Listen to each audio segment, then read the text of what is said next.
40 years of documentary films, starting with his first film on farm workers in Canada, the Sikh farm workers in Canada, when he was just coming out of his experience as a student in Montreal, all the way down to Jai Bhim Comrade. Jai Bhim, which is your first one? ये मुश्किल हो जाता है ऐसे film में. First film is on the Bihar movement. Which I haven't seen, see? I have to do And this. then the second film is on the emergency. Okay? So his third film, which is the first of his films that I have seen.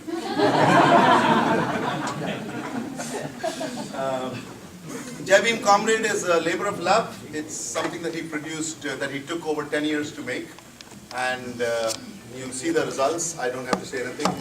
I'll just ask Anand to come up and say a few words and set the ball rolling. Cell phones off, please.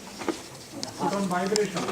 Off is better. नहीं off ही अगर आप doctor हैं तो आप चला लीजिए मगर if you are not in an emergency situation then put it off because when you start reading firstly you will miss something on the screen. Yes, yes. And secondly you will disturb somebody next to you. So just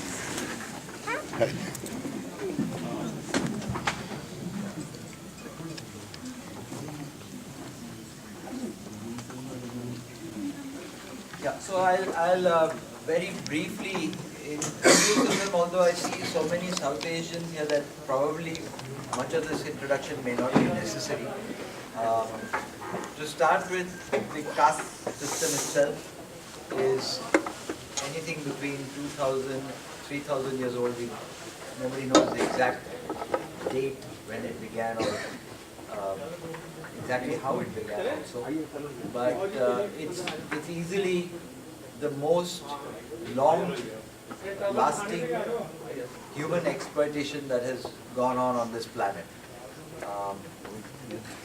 Our region was divided into 4 broad castes: priests at the top, the warriors, below them the kings and the warriors, the traders after that, and then the working class.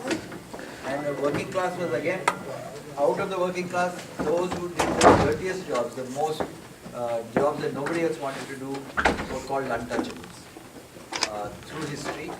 And but at the same time, there's always been, right from the beginning, there has been resistance to this caste oppression, and there have been people who have fought against casteism. The most famous being the Buddha. I'll get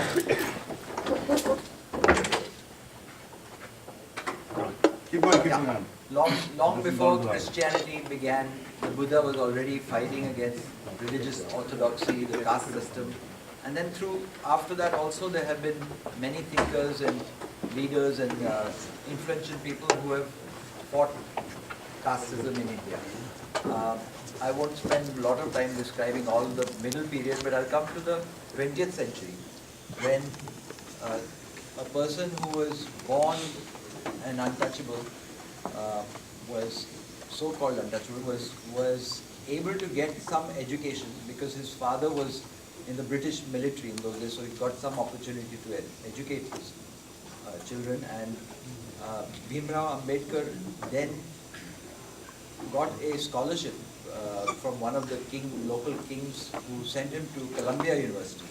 And he came to Columbia and in the 1920s he got a PhD in Columbia University, went to London, got another PhD doctorate in London, in the London School of Economics, also became a lawyer, and then came back to India and became a leader of the community, not just the community, but a leader of all India. His contribution was recognized even by Gandhi, who in fact was the main person responsible for inviting him to draft India's constitution. So when India became independent, the constitution was largely, the person responsible for that constitution was Dr. Ambedkar. But even though the law changed and the untouchability got outlawed, caste system didn't change. I mean, the people's mentality didn't change. And finally, Ambedkar, by this time I should also say, became India's first law minister. Uh, but because casteism continued and even in the political field, he was not able to make the headway that he had hoped. He out of disgust, walked out of the, uh, uh, resigned as a law minister, and later in 1956 he, together with thousands of his followers, converted to Buddhism.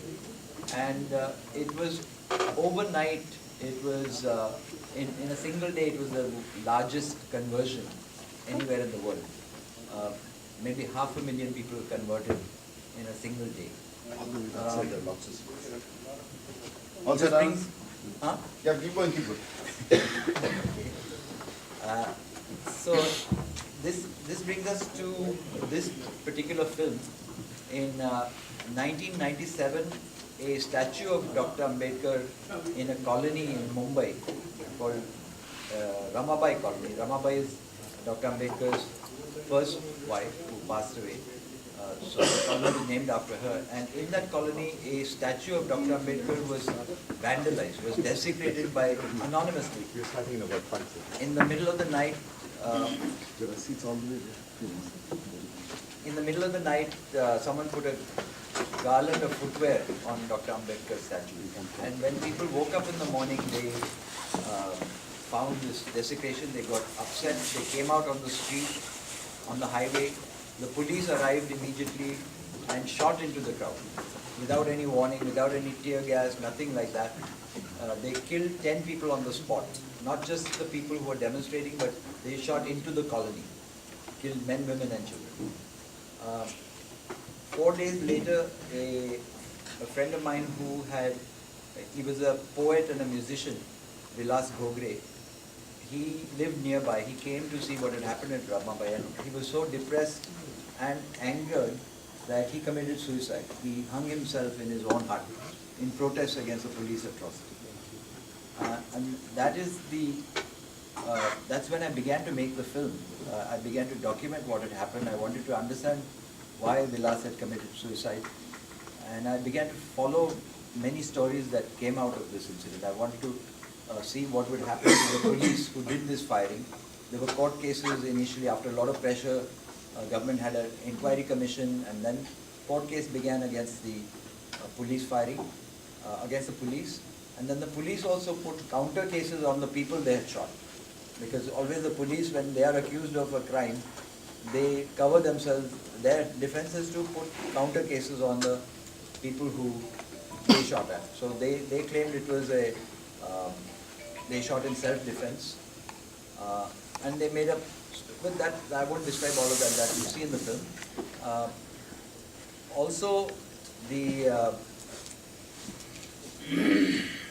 film follows, because Vilas was no more, but I had recorded a lot of Vilas's songs.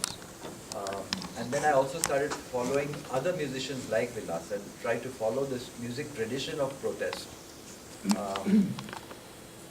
I also looked at the question of caste and class, because Vilas was not just a musician and a poet from the Dalit community. He was also a Marxist. He had become a Marxist. He was part of a party when I first met him.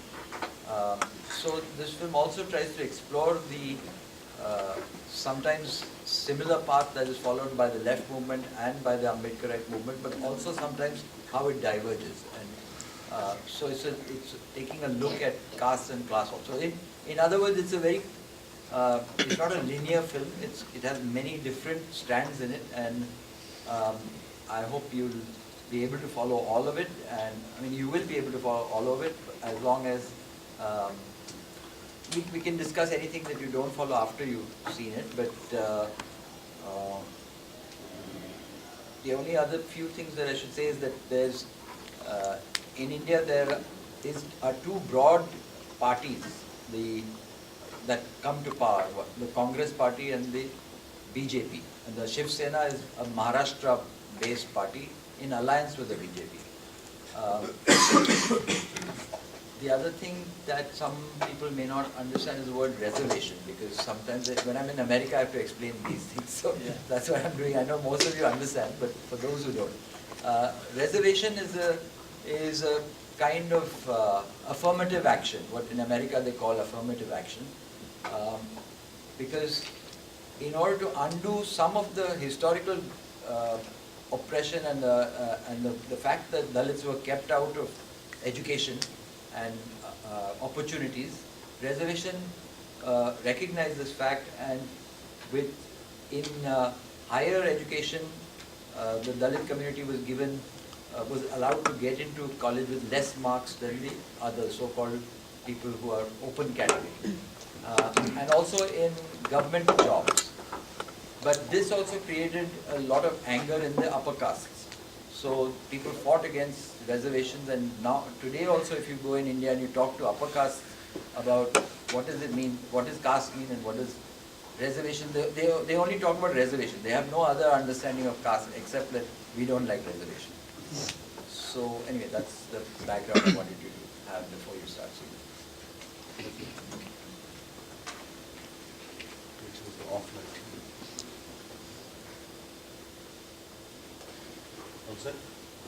Once again, please switch off your cell phones. Really, really important. And also, so one second, the people who are sitting on that corner, it makes no sense because the screen is on this side. So why don't you, as much close to this side you can come, because otherwise you see the back. Some can come in the front. हाँ यहाँ पे बहुत है. यहाँ पर आ जाओ.